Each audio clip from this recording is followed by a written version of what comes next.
दोस्तों आज की वीडियो में मैं आपके लिए बताने वाला हूं जो अभी GSTR 1 जो लोग फाइल कर रहे हैं उनके प्रॉब्लम्स आ रही है उसके बारे में बताऊंगा। यानी जीएसटी डिपार्टमेंट ने एक नया रूल निकाला था कि आप जब भी आपका GSTR 1 बनाते हैं उसके अंदर B2C और B2B का HSN समरी आना भी मैंडेटरी है। लेकिन बीजी अकाउंटिंग सॉफ्टवेयर इस्तेमाल करते हो और उसकी जब आप GSTR 1 की रिपोर्ट अगर आप निकालते हैं तब आपको मिलेगा जब आपका जो बीजी है जो अपडेट होगा। पुराना जैसे बीजी 17 है, 18 है, 21 पॉइंट अगर 1 है, 2 है, 3 है, उसमें आपका जो डिपार्टमेंट को जो रिपोर्ट चाहिए वो रिपोर्ट नहीं मिल पाएगी। उसके लिए आपको बीजी सॉफ्टवेयर अपडेट ही करना पड़ेगा, इसके अलावा कोई सॉल्यूशन नहीं है। तो एक यूटिलिटी है, किसकी, डिपार्टमेंट की यूटिलिटी है, वो मैंने डाउनलोड करी थी और उसके अंदर जो नई टेबल्स जो जनरेट हुई है उसके बारे में भी आपके लिए बताऊंगा। B2B और B2CS दोनों के HSN समरी आना मैंडेटरी है और काफ़ी लोगों के CA इस चीज़ को उनसे बोल भी रहे होंगे कि आपने जो रिटर्न बना के भेजा है उसके अंदर आपका हम जो डेटा चाहते हैं वो डेटा नहीं है, तो आप इसको प्रॉपर सही तरीके से बना के आप भेजो। लेकिन कस्टमर को इतना तो मालूम है कि इसको प्रॉपर करने के लिए हमें BLS अपडेट कराना पड़ेगा और उसका जाएगा खर्चा, और खर्चा अपन को करना नहीं है। तो दोस्तों जो भी सकते हैं या GST डिपार्टमेंट बोल सकते हैं, जो भी नया नया चेंजेज करेंगे उसी हिसाब से हर कंपनी, बीजी की बात नहीं कर रहा मैं, जैसे बीजी हो गया, टेली हो गया, मार्ग हो गया, जितने भी दुनिया भर के सॉफ्टवेयर है उनको भी डेटा चेंजेज करना पड़ता है। उनको भी जैसे जो रिपोर्ट्स जो निकलते हैं उसके हिसाब से चेंजेस करना पड़ता है, तब जाके आप रिटर्न फाइल कर पाओगे। भी सॉफ्टवेयर बना रखे वो लोग अपडेट नहीं करते तो उनके आगे जाके सॉफ्टवेयर बंद हो जाते हैं।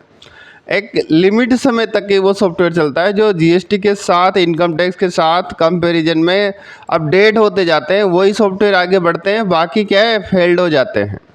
तो यहाँ पर अपन क्या बता रहे थे आपके लिए, GSTR 1 की जो समरी है उसकी जो डिटेल है वो आपको कैसे निकालनी है और ये कौन से वर्जन में आपको मिलेगी। BG21 12.8 से स्टार्ट हो गया था, ये वाला रिलीज आ गया था कि आप HSN की समरी निकाल सकते हैं। अभी ये 13.0 चल रहा है, इसके अंदर भी एक अच्छा अपडेट आया है, उसके बारे में भी आप लोगों के लिए मैं बताऊंगा। यहाँ पर जो अपनी कंपनी है वो कंपनी ओपन कर लेते हैं। HSN की जो प्रॉब्लम्स आ रही है, HSN की तो सबके ही आ रही है। देखो आपका HSN अगर नंबर गलत है तो आएगा, अगर आपका इनवैलिड HSN है आपका रिटर्न फाइल नहीं होगा। तो यहाँ पर मैं जो अपनी कंपनी है उसको ओपन कर लेता हूँ। मैंने मेरी कंपनी यहाँ पे ओपन कर ली है। अब आपका अगर वर्जन अपडेट रहेगा तो आपका जो रिटर्न है वो किस तरीके से दिखाई देगा वो मैं अभी आपके लिए बता देता हूँ। डिस्प्ले पे आपको क्लिक करना है, GST रिपोर्ट्स पे आपको क्लिक करना है, GST रिटर्न्स पे आपको क्लिक करना है और आपके सामने यहाँ पे आएगा GSTR 1 WEF मई 2025, इस तरह का यहाँ पे लिखा हुआ आएगा। इस पर आपको पहले चेक करने के लिए इस पर क्लिक करना है। डेट रेंज आपको डालनी है, मैं यहाँ पे सैंपल का डेटा ले रहा हूँ, पूरा डेट यहाँ पे डाल देता हूँ। एंटर किया, एंटर करने के बाद आप लोग देख पा रहे हो कि B2B के अंदर मेरे पास 2 इनवॉइस है जो सक्सेसफुली बने हुए हैं, कंप्लीट इनवॉइस है। इसके अलावा यहाँ पे अगर मैं देखता हूँ, ये वाले पार्ट की मैं बात कर रहा हूँ, HSN wise summary of outward suppliers B2B और B2C। तो दोस्तों जैसे B2B का मतलब क्या होता है, बहुत सारे तो B2B का मतलब ही नहीं जानते, देखिए इतने टाइम से धंधा कर रहे हैं। B2B का मतलब बिजनेस टू बिजनेस, यानी GST नंबर वाली पार्टी GST नंबर वाली पार्टी को सेल करता है तो उसको B2B बोला जाता है। अगर B2C का मतलब क्या है, बिजनेस करने वाली, यानी GST नंबर वाली पार्टी विदाउट GST वाली पार्टी को, यानी अनरजिस्टर्ड पर्सन को अगर माल बेचती है तो उसको B2C बोला जाता है, बिजनेस टू कस्टमर। तो ये आपको पता चल गया होगा। इसका रिकॉर्ड यहाँ पे मैं अगर क्लिक करता हूँ, क्लिक करने के बाद में ये यहाँ पे बता रहा है B2B, यानी GST वाली पार्टियों के लिए जो माल बेचा है उसकी रिपोर्ट ये है। आपको मतलब ये डेटा चेक करना है। इसके बाद यहाँ पे B2C की अगर बात करते हैं तो B2C के अंदर इतने सारे HSN नंबर है जिनका B2C के अंदर यूज किया गया है। तो ये आपने देख लिया कि बीजी का जो नया वर्जन आया था या आया है उसके अंदर B2B B2C के HSN कोड भी आपको मिल जाएंगे और इससे यहाँ से आप रिटर्न चेक कर सकते हैं। बनाना आपको कहाँ से है वो तरीका भी मैं आपके लिए बता देता हूँ। बनाने का जो तरीका है, देखो आपका जो CA है आपसे किस टेम्पलेट में मांग सकता है। यहाँ पर टेम्पलेट दिए हैं JSN, CSV, प्लेन एक्सेल, इसके अलावा वो नहीं मांग सकता। अगर वो फिर भी अगर इन चीज़ों में भी समझ में नहीं आती है तो क्या कर सकते हो आप, यहाँ से डायरेक्ट अपलोड आप कर सकते हैं।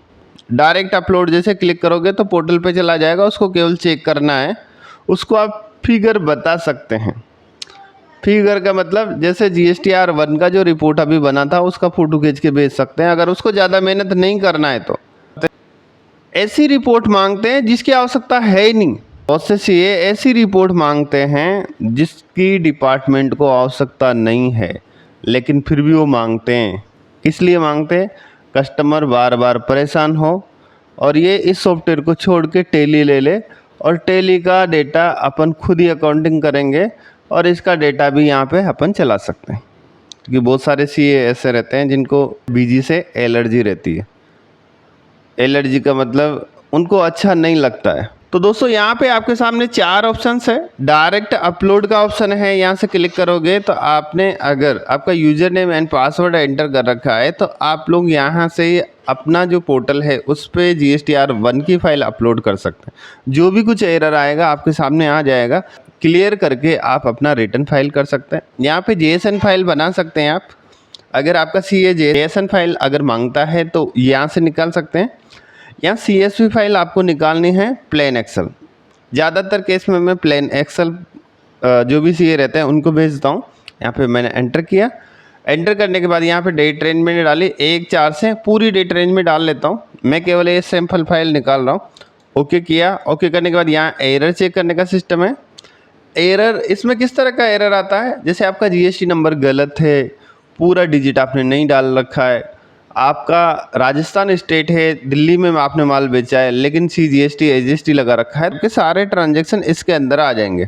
लेकिन मैंने यहाँ पे गलत कुछ भी नहीं कर रखा है, जो गलत कर रखा है जो मैंने ठीक कर दिया। यहाँ से दूसरा HSN नंबर का एरर है। अगर HSN नंबर का कुछ एरर रहेगा, जैसे इनवैलिड HSN नंबर आपका 1 डिजिट का है या 9 डिजिट का है, गलत HSN नंबर डाल रखा है, तो यहाँ पे पता चल जाएगा।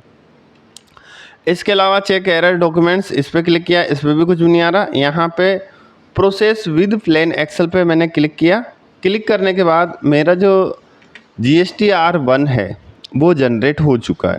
मैंने यहाँ पे डेट रेंज पूरी इसलिए डाली है क्योंकि मेरे पास कम से कम इसमें वाउचर बने हुए हैं और मैं केवल आपके लिए बीजी से जो निकलता है सीट, GSTR1 की जो सीट निकलती है उसके अंदर जो डेटा आता है वो किस तरीके से आता है उसके बारे में आप लोगों के लिए मैं बताऊँगा। यहाँ से मैंने इसको डबल क्लिक किया। डबल क्लिक करने के बाद में यहाँ पे ये एक्सेल ओपन हो चुका है। तो दोस्तों ये जो इस तरह की रिपोर्ट की आवश्यकता तो सबको है, लेकिन निकालना नहीं आता है। निकालोगे कैसे जब आपका पुराना वर्जन रहेगा। BG17 के अंदर इस तरह की रिपोर्ट आपको निकल ही नहीं पाएगी। आपको उसके लिए अपडेट कराना पड़ेगा। बहुत सौ के अभी डोंगल बंद हो गए हैं, अब बंद हो गया, उनके CA उनसे मांग रहे हैं कि भैया आप इस तरह की रिपोर्ट निकाल के दो। वो लोग कहाँ से निकाल के देंगे, उनको अपडेट होना पड़ेगा। अपडेट उनका BG सॉफ्टवेयर करना पड़ेगा, उसके बाद ही वो लोग निकाल सकते हैं। इसका कोई और सॉल्यूशन है ही नहीं। आप अपनी तरफ से जुगाड़ लगाना चाहते हो, ये ज़्यादा टाइम तक आपके नहीं चलने वाले हैं। आपको अप टू डेट रहना ही पड़ेगा। तो दोस्तों ये इस तरह की जो प्रॉब्लम्स है, लोगों का कॉल आ रहा था, जो भी अभी तक जो नए जो कॉल आ रहे हैं पार्टियों के, इसी तरह के आ रहे हैं कि हमारे HSN में दिक्कत आ रही है। हमारे जो BG18 है उसके अंदर जैसे क्वार्टरली लोग रिटर्न फाइल करते हैं ना, अब वो लोग निकल के आए हैं कि क्वार्टरली वालों के अप्रैल मई जून 3 महीने का एक्सेस जाता है तो वो लोग फाइल करेंगे तो अभी तो पता चलेगा उनको। मंथली जो फाइल करते हैं उनको पता है कि किस तरीके से रिटर्न फाइल किया जाता है। उन्होंने अगले महीने का रिटर्न भी फाइल किया था। तो दोस्तों ये एक छोटी सी प्रॉब्लम्स आ रही थी लोगों के, और इसका सॉल्यूशन आप अपने बीजी सॉफ्टवेयर को अपडेट करके कर सकते हैं। नेक्स्ट वीडियो में मैं HSN से संबंधित ही और टॉपिक के बारे में वीडियो बनाऊंगा। तो दोस्तों आज के लिए बस इतना ही। नेक्स्ट वीडियो में मिलूंगा नए टॉपिक के साथ। Thank you.